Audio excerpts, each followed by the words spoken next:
The Israeli military said on Wednesday that its combat troops that fought in the Jabaliya area for weeks has left the Gaza Strip. According to Associated Press, it released video it said showed the departure of Givati brigade troops from the Gaza Strip.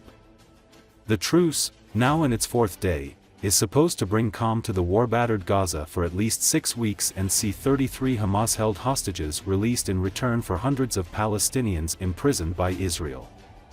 The war began when Hamas-led militants stormed into Israel on October 7, 2023, killing some 1,200 people, mostly civilians, and abducting around 250. Around 100 hostages still remain in Gaza, after the rest were released, rescued, or their bodies were recovered. Israel's military campaign has killed over 47,000 Palestinians in Gaza, according to local health authorities, who say women and children make up more than half of the fatalities but do not say how many of the dead were fighters. Israel says it killed over 17,000 militants, without providing evidence.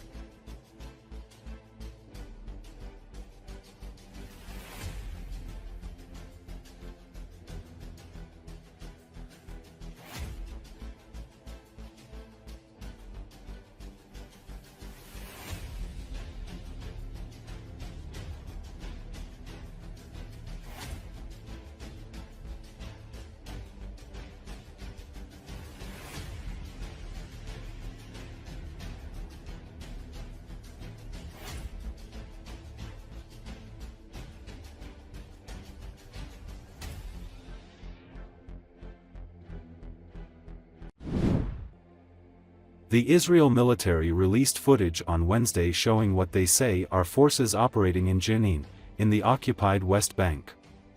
According to Associated Press on Tuesday, a major Israeli military operation in the West Bank killed at least 9 Palestinians and left 40 more people wounded, Palestinian health officials said. Israel's ceasefire with Hamas in Gaza does not apply to the West Bank, where Israeli troops have carried out near-daily raids during the war that often ignite gun battles. The built-up Jenin refugee camp in the northern West Bank has long been a bastion of armed struggle, and has been a focus of Israeli raids. The Israeli military said in a statement that forces have initiated a counter-terrorism operation in the area. Earlier Tuesday, the Palestinian Health Ministry said an Israeli strike on the Jenin refugee camp killed 2 people. Their identity was not immediately clear. The Palestinian Authority, which administers parts of the West Bank, launched its own raid late last year into the Jenin area, hoping to position itself as a serious player in governing post-war Gaza.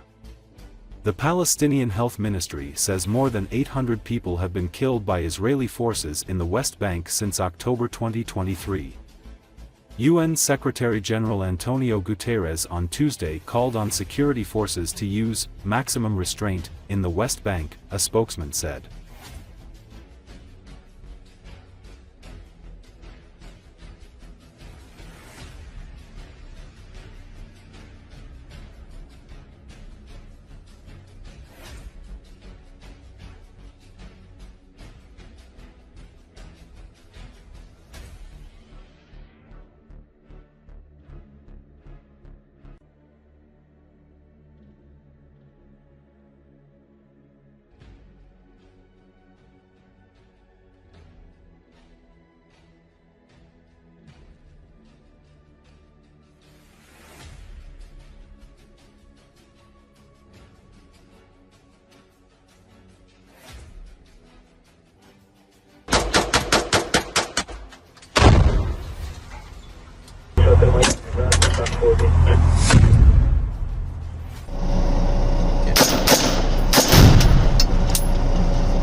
Tehran is trying to maintain the possibility of engaging in diplomatic relations with world leaders. Mikhailo Yakubovich, an Orientalist, PhD in history and researcher at the Oriental Studies Department of Freiburg University, shared his opinions with Espresso TV. He noted that the agreements between Russia and North Korea differ from those between Russia and Iran. Pyongyang and Tehran are completely different realities. Tehran still tries to preserve the possibility of handshakes with world leaders. Tehran seeks to reduce sanctions. Tehran tries to pretend to be reasonable and a player capable of negotiations. And by the way, in many ways, this is true, considering their historical relations with, for example, the United States and European countries. With Pyongyang, it's a different story. Secondly, the territorial aspects or mutual military obligations in the agreement are not well defined. There are conditions noted by analysts suggesting that Iran does not support Russia's annexation of certain Ukrainian territories. This is partly true, as Iran in the UN, we know, either votes against any condemnation of Russia or abstains, but on the other hand, it says it supports the end of the war under the condition of territorial integrity. Clearly, this is the hypocrisy of the Iranian regime, but the question is who benefits from this agreement? The Iranians or the Russians, he said.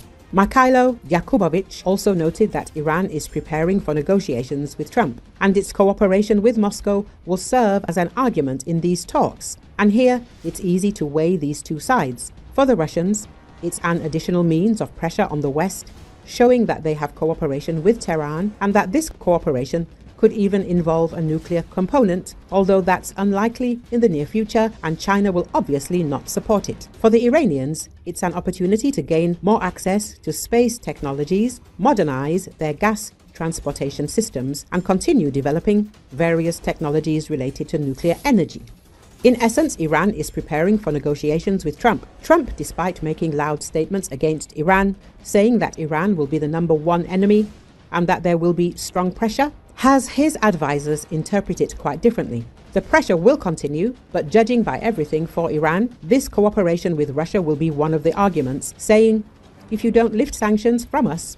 In his opinion, Iran may backtrack on its cooperation with Russia if sanctions are lifted. Iran will not be as dependent on Russia as Bashar al-Assad was or as Pyongyang has become. Though maybe Pyongyang is still controlled by China. So, this will be a situational ally, considering their historically problematic relations, but it will be a deal they can use to pressure Trump, saying, we can backtrack, and the agreement allows for that if sanctions are lifted and if they continue to communicate with us. How the United States will respond in the case is uncertain, but Iranian analysts, even those close to the regime, are generally inclined toward negotiations. Moreover, Iran's proxies, like the Houthis, Hezbollah and Hamas, are not in the best position to continue attacks against Israel. Therefore, it's beneficial for them to have an additional argument, but whether it will work is a big question, said Mikhailo Yakubovich.